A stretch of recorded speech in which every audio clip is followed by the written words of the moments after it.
Hello there, today I'm going to be teaching you how to crochet an oval.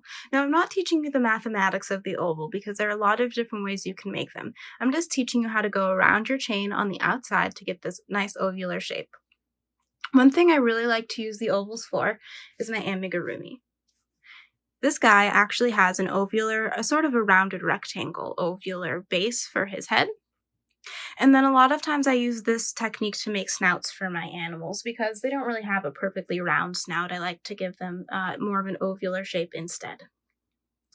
If you have seen my tutorial on crocheting into that bump on the back of your chain to get a nice even chain without having to attach yarn and single crochet across when you're finished, then you already know the biggest part of this technique. I'm going to start by chaining 6.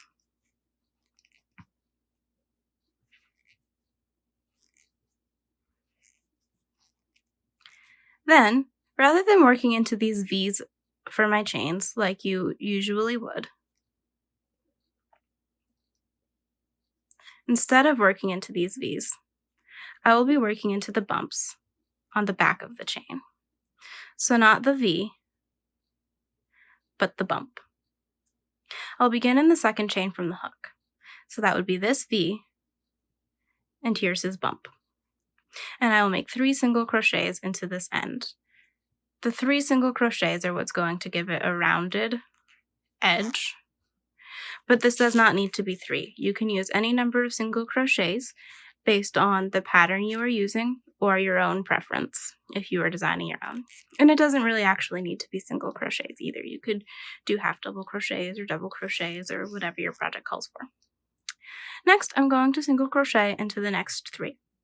If you are designing your own, whatever you do on one side, you want to do on the other. So, since I used 1 stitch on the end for my 3, I need to subtract 1. We had 5. We chained 6. We started in the second to have 5. So 5 minus the 1 minus the other one leaves the 3. So we will work 3 even stitches into the side. Now we'll do single crochet. Remember, we're working into the bump. We're working on the back side of our chain here. Then you may remember from high school math class, what you do to one side of the equation, you have to do to the other side.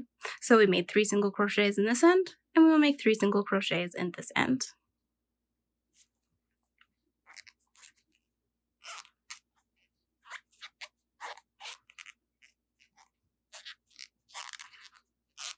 Now, rather than turning our work like we usually do, we're actually going to be turning it to the left, and now we will be working into the opposite side of our chain.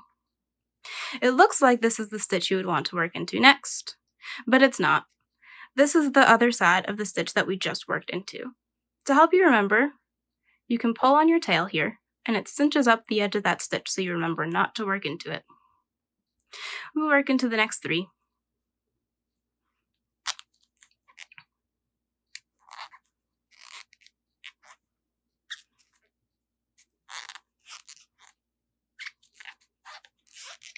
And then slip stitch to the beginning to join.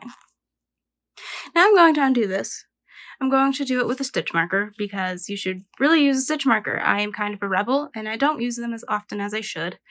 It's something I should definitely get into the habit of doing more often. Even with this oval, I sometimes myself have trouble finding my starting stitch and differentiating it from my chain 1 that I make when I do the next row.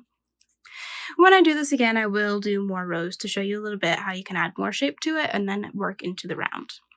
So I'll do 6 again.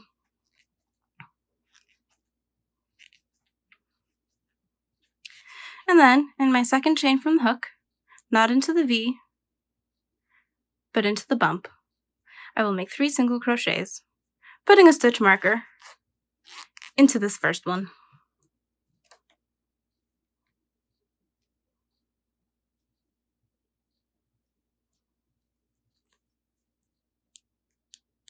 And then making my other 2 into that same bump. And then I'll single crochet into the next 3.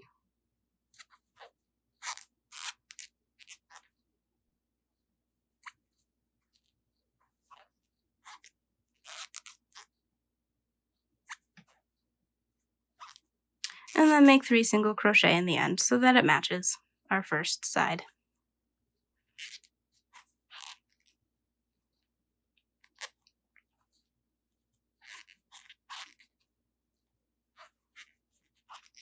Remembering not to work into this first V because that's actually the other side of the stitch we just worked into, I will work into the next 3.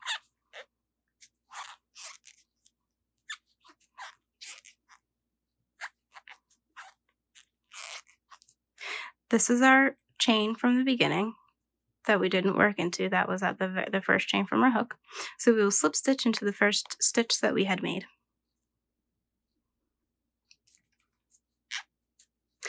Now if we wanted to build on this, we would chain 1 and work some single crochets into the same stitch. I will do 2 for this tutorial. And I'll use my handy dandy stitch marker.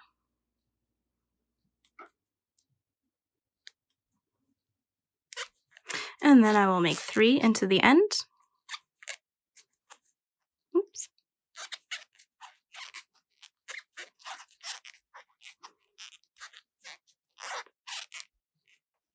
And then another 2. We just worked into those 3 stitches that were in the end of our chain. So to keep things even, we would want to work the 3 stitches in the same way on this end, which means we have 3 single crochets to do on the side.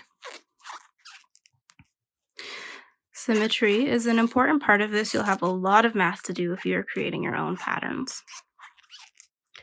Now we'll do 2 into the same stitch, 3 into the next stitch,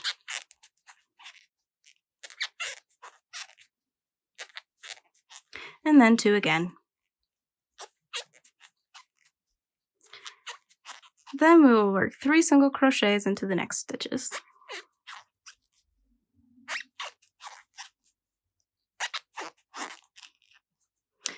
This is where the stitch marker comes in handy, and counting. If you are not counting your 3, you might want to make a stitch there, but that's where our chain 1 is and where our new stitch begins, and our slip stitch from the previous row. So it all kind of looks like, oh, maybe I want to put a stitch in there, but don't count. Make sure that you are not adding extra stitches. Here we will slip stitch to join.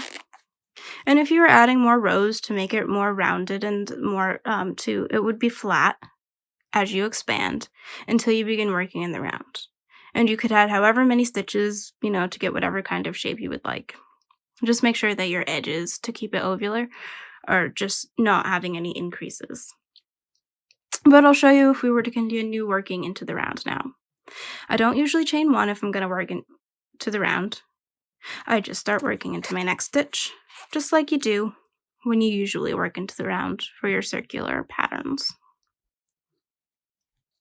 So once you're ready to work into the round, your pattern should instruct you not to chain 1. Depending on who wrote it, they might want you to chain 1, but if you're working in the round, if you're working with one of my patterns, it will probably say to single crochet into the next stitch and each stitch around.